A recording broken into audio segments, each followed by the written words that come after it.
ফেলেছে, আবার আমাকে মুছতে হবে, ভালো লাগে না। আরে আরে, বাথরুমের সামনে এত জল কেন? ও বাবা গো, কোমর গেল গো। এই আছাড় খাওয়াটাই বাকি ছিল আমার, এবার 16 কলা পূর্ণ হলো। আর কি কি যে দেখতে হবে আমাকে। আসলে বাথরুমে 14-15 জনা স্নান করছে, ফলে বাথরুমের চারিদিকে ভেতরে বাইরে সব জায়গায় জলময় হয়ে গিয়েছে। বর্ষাকালে বাইরে ঝমঝম করে বৃষ্টি পড়ছে, ছাদেও কেউ কাপড় মেলতে পারছে না, তাই সবাই ভিজে কাপড় যে যেখানে পারছে সেখানেই মেলে দিয়েছে। হাই হাই, গোটা বাড়িতে কাপড় মেলা।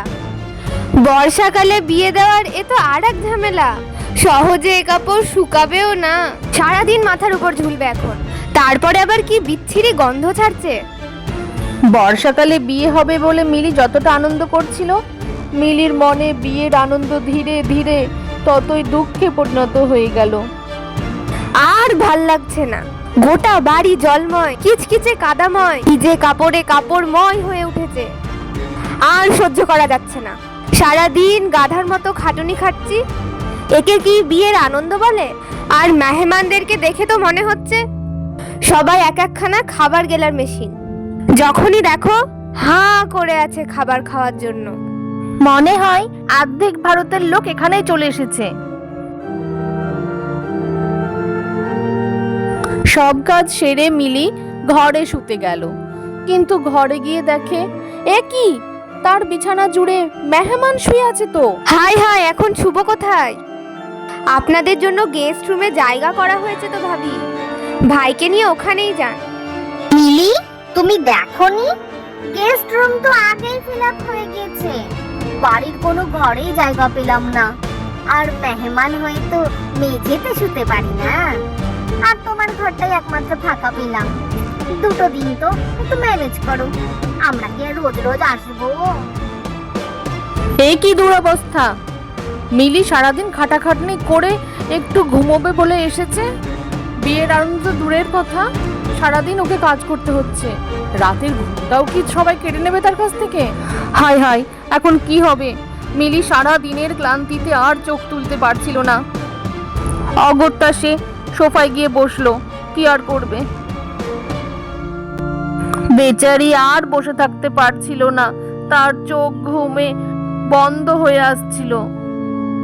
রাতে সোহন বাড়ি ফিরলে মিলিকে সোফায় বসে থাকতে দেখে বলে, আরে তুমি সোফায় কেন বসে আছো? আর কিছু কাজ আছে নাকি? ঘরে গিয়ে আরাম করো, সকালে আবার কোমর বেঁধে কাজে নামবে। আমাদের ঘরে মালতী মাসির ছেলে আর বৌমা শুয়ে আছে। বাড়ির কোনো ঘরই ফাঁকা নেই, আজকে আমাদেরকে এখানেই শুতে হবে। মিলি আর সোহান তারা দুজনাই সোফায় শুয়ে পড়ল। সারা রাত সোহন আর মিলি মশার কামড়ে ঘুমাতে পারে না। ভোরের দিকে একটু ঘুম আসলে সকাল সকাল দাদি শাশুড়ি আর মালতী মাসি এসে মিলিকে ডাকাডাকি আরম্ভ করে।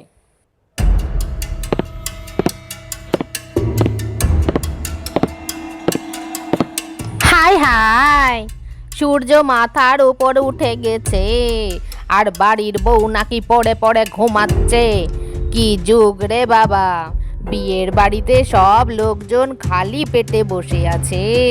কি যুগ এলো রে ভাই। বলি চা নাস্তা কিছু পাওয়া যাবে না একদম দুপুরে ভাত খেতে দিবে?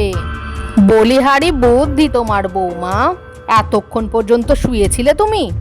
আজ না গায়ে হলুদ, সকাল সকাল তো হলুদ বাটা লাগবে। হলুদ বাটবে কখন আর রান্না বান্নাই বা কখন শুরু করবে তুমি? রান্না বান্না তো ঠিক আছে, হলুদটাও আমাকে দিয়ে বাটাবে? এরা নিজেরা একটু বেটে নিতে পারছে না? এদের কাজ কি শুধু খাওয়া? কেবল একটু ঘুমটা এসেছিল, সারা রাত তো জেগেই আছি মশার কামড়ে। এখনই চায়ের জল চাপাচ্ছি দাদিমা। আর শোনো বৌমা, এই এসে থেকে নাস্তায় তুমি কিন্তু আমাদেরকে চা পরোটার তরকারি খাওয়াচ্ছ। বৌমা, আজ চায়ের সঙ্গে খাস্তা করে ভাজা লুচি আর সঙ্গে আলুর দম আর খানিকটা হালুয়াও তৈরি করে দেবে। ঠিক আছে মাসি, আমি এখনই লুচির আটা মাখছি। সকাল হতেই গোটা বাড়িতে মাছের বাজারের মতো হইচই লেগে গেল। সকালের নাস্তা খেতে বসে মিলির চাচা শ্বশুর ফরমাইশ করে, বৌমা, এইরকম বর্ষার দিনে চায়ের সঙ্গে ব্রেড পাকোড়া হলে জমে যায়। ঝট করে একটু বানিয়ে নিয়ে এসো দেখি, গরম গরম। ঠিক আছে। মিলি চিন্তা করলো, পাউরুটি তো নেই, আবার হলুদও বাটতে হবে, কিন্তু কি করবে এখন? ব্রেড পাকোড়া বানাতে তো সময়ও লাগবে। তাই মিলি হলুদ বাটা বাদ দিয়ে পাউরুটি কিনতে চলে গেল দোকানে। বাড়িতে কাউকে পাউরুটি কিনতে যে হুকুম করবে তারও তো উপায় নেই, বাড়িতে তো সবাই মেহমান। এত বৃষ্টি, আমি তো ভিজেই যাব। কিছু করারও তো নেই, মেহমানের ফরমাইশ তো পূরণ করতেই হবে। এত ঝমঝমে বৃষ্টিতে তো আমাকে বেরোতেই হবে। আজ গায়ে হলুদ কোনের গায়ে হলুদ, আজ গায়ে হলুদ কোনের গায়ে হলুদ। আরে বৌদি, কোথায় যাচ্ছো? আমাকে আরো হলুদ মাখাও। ঝিনুক, আমাকে দুপুরের খাবারের আয়োজন করতে হবে, আমি এখন যাই। আজ গায়ে হলুদ কোনের গায়ে হলুদ, আজ গায়ে হলুদ কোনের গায়ে হলুদ। সবাই এত আনন্দ করছে, মিলি কোথায়? মিলি, তুমি এখানে কি করছো? সবাই গায়ে হলুদের অনুষ্ঠানে কত আনন্দ করছে। তুমি তো বিয়েতে কত আনন্দ করবে বলে কবে থেকে স্বপ্ন দেখছিলে। দুপুরের রান্নার আয়োজন করছি।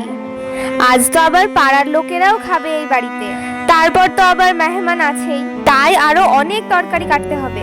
সব তো আমাকে একাই করতে হচ্ছে। তার উপর কাল ভেজা মেঝেতে আছাড় খেয়ে কোমরে যন্ত্রণা হয়েছে, আবার রাতেও ঘুমোতে পারিনি মশার কামড়ে, তাই ক্লান্তও লাগছে। আর আনন্দ আনন্দ করার সময় আমার নেই গো। মিলি আবার কাজ করতে আরম্ভ করলো, আর মোহন দুঃখ দুঃখ মুখে বাইরে চলে গেল। মা, মা, এদিকে শোনো একবার। বল না বাবা, শুনছি তো। আরে শোনো। আচ্ছা মা, আমরা আত্মীয়দেরকে বিয়ের আগে কেন ডেকেছি বলো তো? কারণ বিয়ে বাড়িতে অনেক কাজ আছে, আর সেই কাজগুলো সামলানো মুশকিল বলে তাদেরকে ডাকা হয়েছে। আর আমাদের আত্মীয়রা এসে কি করছে? তারা সহযোগিতা করা তো দূরের কথা, বসে বসে খাচ্ছে আর খুদ বের করছে, আর সব কাজ গিয়ে পড়ছে মিলির ওপর। 1 বছরও হয়নি মেয়েটার বিয়ে হয়ে আসা, বাবার বাড়িতে কি ও অত কাজ করেছে? বেচারি সারাদিন রান্নাঘরে আর বাইরে বেড়ালে ঘর পরিষ্কার আর 7 বার করে খেতে দেওয়া, এই হয়েছে ওর কাজ। বিয়েতে কি ও একটু আনন্দ করবে না? 4 দিনে 4 রকমের ড্রেস কিনেছে পরবে বলে, সারাদিন এক কাপড়েই কেটে যাচ্ছে ওর। নতুন জামাগুলো আলমারিতেই রাখা আছে। হ্যাঁ বাবা সোহন, তুই কথাটা ঠিকই বলেছিস। আমিও লক্ষ্য করছি মিলির ওপরে কাজের চাপটা একটু বেশি হয়ে যাচ্ছে। দাঁড়া, আমি কিছু ব্যবস্থা করছি। মিলির শাশুড়ির কথায় দুপুর থেকেই আত্মীয়রা সব কাজে লেগে পড়লো। কেউ রান্নাতে সাহায্য করছে, আবার কেউ বাসন মাজছে, কেউ আবার তরকারি কাটাতে হেল্প করছে। সবাই কাজে হেল্প করছে দেখে মিলি মনে মনে খুব আনন্দ পেল। রান্না করতে মিলি আগের থেকে দ্বিগুণ এনার্জি পাচ্ছে এখন। কেউ আবার ঘর মুছে দিচ্ছে। দেখো সবাই কেমন মন দিয়ে ঘর মুছছে।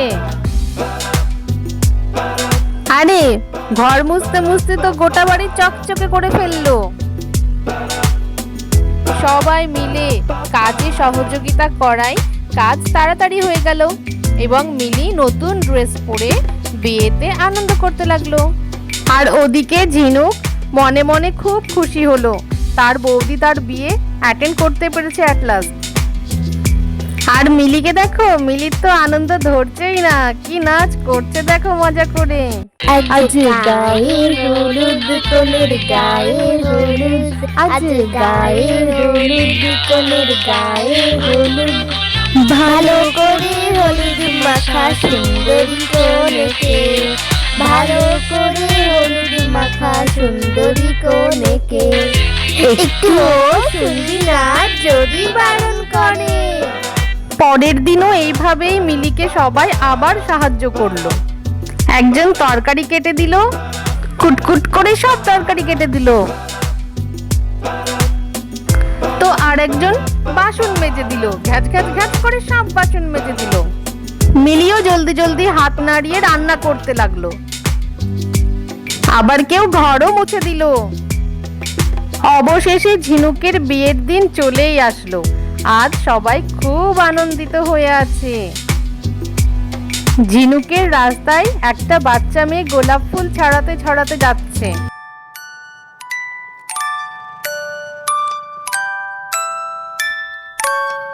ওই গোলাপ ছড়ানো পথে ঝিনুক আস্তে আস্তে হেঁটে চলল অপূর্ব বিয়ের কনের সাজে।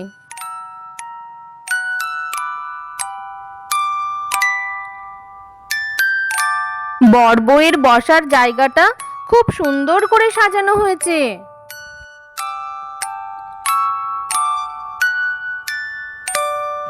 এই যে এখানে মনোরম পরিবেশে বরযাত্রীদের বসার জায়গা করা হয়েছে। বিয়েতে সবাই খুব খুশি।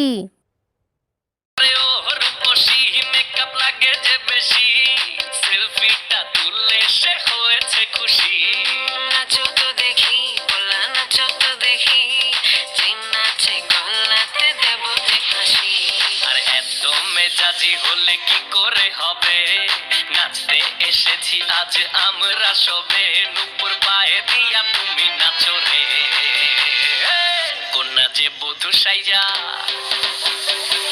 কন্যা যে বধূ সাইজাছে রে, আজ তার ফ্যান্টাস্টিক